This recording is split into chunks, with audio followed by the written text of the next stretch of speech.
Bismillahirrahmanirrahim. Bismillahirrahmanirrahim. Assalamualaikum warahmatullahi wabarakatuh. Waalaikumsalam Aduh, warahmatullahi wabarakatuh.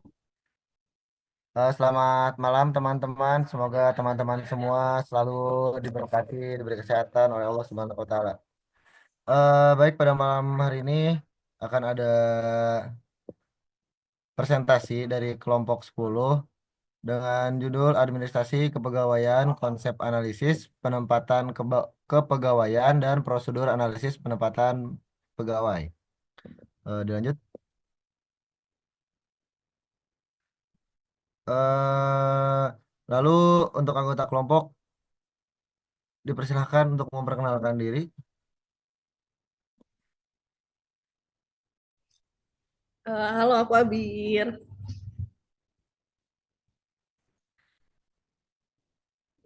Terus ada Diva sama Rizwan ya. Sebelumnya, halo semuanya.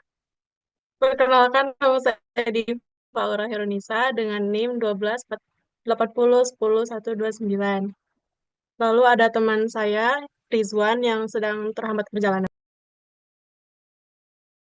Eh, Baik, selanjutnya akan ada pemaparan materi langsung dari kelompok 10 kepada kelompok 10 dipersilakan.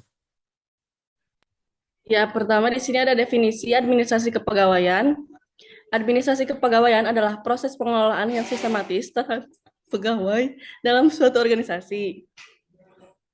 Menurut administrasi kepegawaian meliputi kegiatan seperti rekrutmen, penilaian kinerja, dan pengembangan karir pegawai.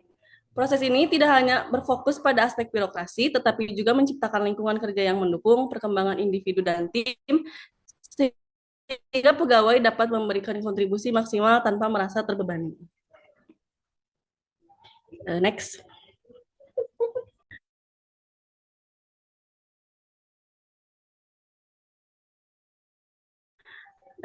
Sekarang ada tujuan dan fungsi administrasi kepegawaian.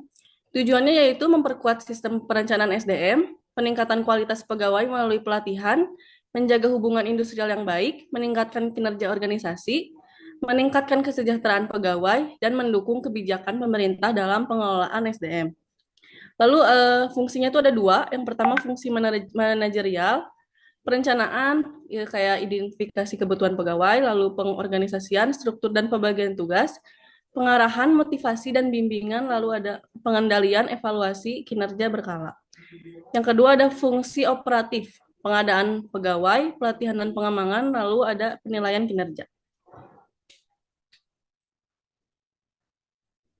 Lalu ada ruang lingkupnya. Yang pertama pengadaan pegawai, yaitu proses rekrutmen dan seleksi. Yang kedua ada perencanaan SDM, proyeksi kebutuhan pegawai di masa depan.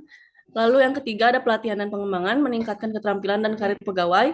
Yang keempat ada penilaian kinerja, yaitu evaluasi objektif dan transparan. Yang kelima ada pengajian dan tunjangan, yaitu struktur gaji dan yang adil dan kompetitif. Yang keenam ada pemberhentian pegawai, yaitu PHK, pensiun, dan pengunduran diri.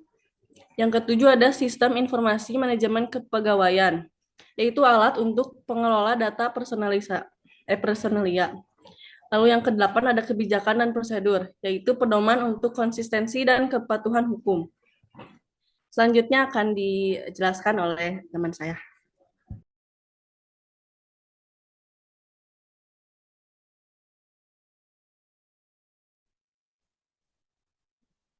Baik, selanjutnya ada konsep analisis penempatan kepegawaian. Menurut Pak Solong 2013, yang dimaksud dengan analisis penempatan seorang pegawai atau job analysis merupakan sebuah uraian jabatan atau pekerjaan oleh atau pada seorang pegawai. Lalu menurut Sudiartika, Universitas Airlangga 2005, tercapainya tujuan sebuah organisasi atau sebuah perusahaan harus berpijak pada prinsip the right man on the right place, yang artinya penempatan seseorang itu harus sesuai dengan tempatnya. Contohnya itu, studi kasusnya ada pada Dinas Informasi, Komunikasi, dan Perhubungan Kabupaten Jembrana. Prinsip tersebutlah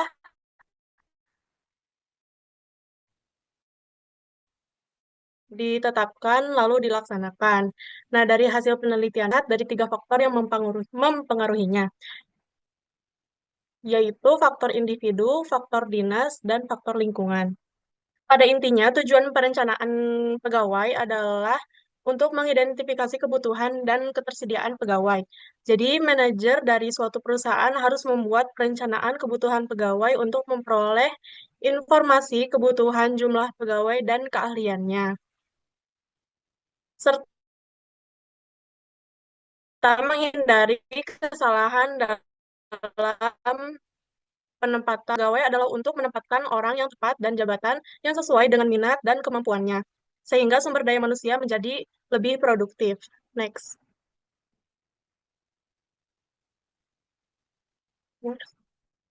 Nah, selanjutnya ada penguraian pekerjaan. Uraian pekerjaan adalah semacam ikhtiar informasi sistematis yang berasal dari catatan-catatan yang termuat dalam analisis pekerjaan. Uraian pekerjaan ini berisi, yang pertama itu berupa daftar tertulis tentang pekerjaan, yang kedua berisi kewajiban yang akan diambil dan dilaksanakan, dan yang ketiga ada tanggung jawab pelaksanaan. Nah, adapun manfaat dari penguraian jabatannya, yaitu yang pertama dapat memberi arahan tentang pengetahuan, keterampilan, dan pengalaman seseorang di rekrutmen. Yang kedua, berguna bagi para calon pekerja untuk mengukur potensi diri sebelum mengajukan lamaran. Dan yang terakhir, mengetahui imbalan yang akan diberikan. Lalu selanjutnya ada faktor yang mempengaruhi penempatan kepegawaian. Menurut Heri Purnama, faktor penempatan pegawai sebagai berikut. Yang pertama ada pendidikan. Dalam dunia kerja, prestasi yang telah dicapai oleh pegawai bersangkutan harus diperhatikan supaya pegawai tersebut bisa ditempatkan di tempat yang sesuai dengan keahliannya. Yang kedua itu ada pengalaman. Pengalaman pegawai juga banyak pengalaman pegawai yang bersangkutan, maka kecenderungan pegawai untuk menguasai bidangnya akan semakin besar. Lalu yang ketiga itu ada kesehatan dan mental. Hal ini harus diperhatikan juga merugikan satu sama yang lain. Jadi kesehatan bagi para pegawai tentu dapat mempengaruhi produktivitas yang mereka lakukan. Oleh karena itu, badan yang sehat dan pikiran yang bersih pada saat bekerja. Lalu yang terakhir ada usia. Faktor usia merupakan hal yang harus dipertimbangkan. Pegawai yang usianya lebih muda relatif memiliki produktivitas kerja yang lebih tinggi dibandingkan yang usianya lebih tua. Faktor faktor tersebut penting untuk memastikan bahwa penempatan demi produktivitas yang lebih baik.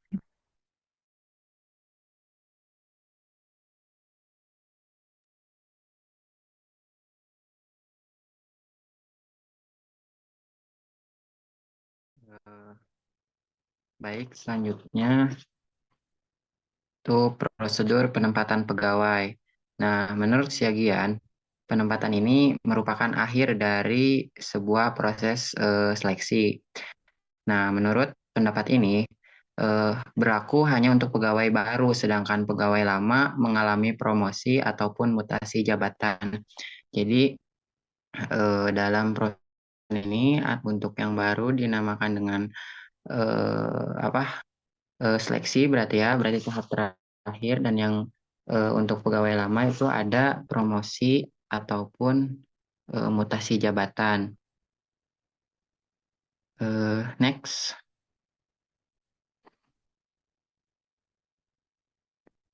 Nah, dalam prosedur penempatan pegawai ini itu ada beberapa sistem yang menjadikan sebuah prosedur itu berjalan. Yang pertama ada spoil system. Nah, spoil system ini merupakan suatu tempat di lingkungan organisasi pemerintah yang didasarkan pada afiliasi-afiliasi tertentu. Nah, biasanya berdasarkan atas keanggotaan sebuah partai. Nah, jabatan ini strategis diberikan kepada teman, contohnya itu, ataupun apa ya? Kalau misalkan kalian paham dengan partai, nah itu partai kan meskipun pada dasarnya dia tuh saling apa? Saling saingan kalau pada masa pemilihan, tetapi nantinya tetap saja dia itu adalah sebuah teman itu dinamakan dengan yang ada di politik mungkin seperti itu. Nah, selanjutnya ada Nepolis System. Nah, sistem penempatan untuk menentukan pilihan kepada seseorang untuk menduduki jabatan struktural tertentu yang didasarkan atas hubungan kekeluargaan. Nah, sistem ini adalah sistem, eh, ulangi, eh, udah ya, itu hubungan kekeluargaan. Nah, pada sistem ini semakin diperluas eh, maknanya pada penekanan adanya persamaan daerah, sanak keluarga, kawan, maupun persamaan perjuangan politik sebagai pertimbangan utama untuk menentukan jabatan ini. Next.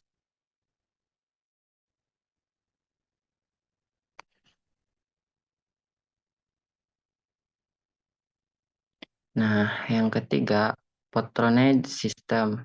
Nah, sistem ini didasarkan atas keinginan untuk membantu pejabat yang didudukan pada suatu jabatan tertentu, di mana usaha membantu eh, hal tersebut. Nah, didasarkan atas hubungan politik maupun hubungan kekeluargaan.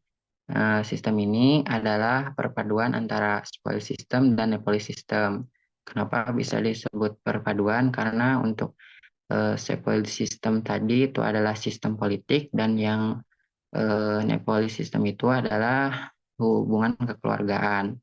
Selanjutnya yang terakhir ada merit system. Merit system ini yang menentukan seseorang dalam menempati sebuah posisi dengan memperhatikan aspek pendidikan, masa kerja, pengalaman, keterampilan, dan etika. Nah, tentunya sistem ini hal yang tepat dalam menciptakan sumber daya manusia yang sesuai dengan kriteria sehingga dapat melaksanakan tugas dan tanggung jawab dengan baik. Nah, jadi biasanya itu merit system itu sistem yang digunakan dalam hal prosedur penempatan pegawai karena tentunya dalam perekrutan pegawai ini apa proses itu adalah penentuan jadinya eh,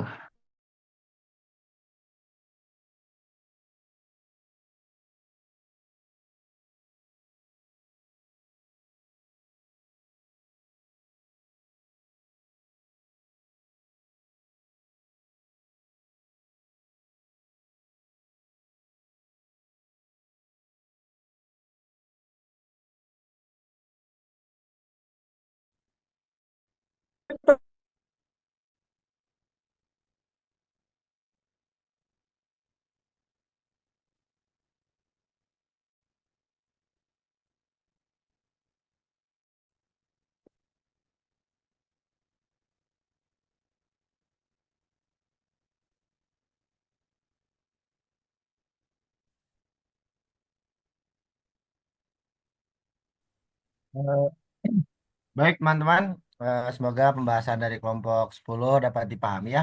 Barangkali teman-teman ada yang masih belum paham juga, dipersilakan untuk ada yang ingin bertanya, diberi waktu semenit ke depan. Barangkali teman-teman ada yang masih belum paham.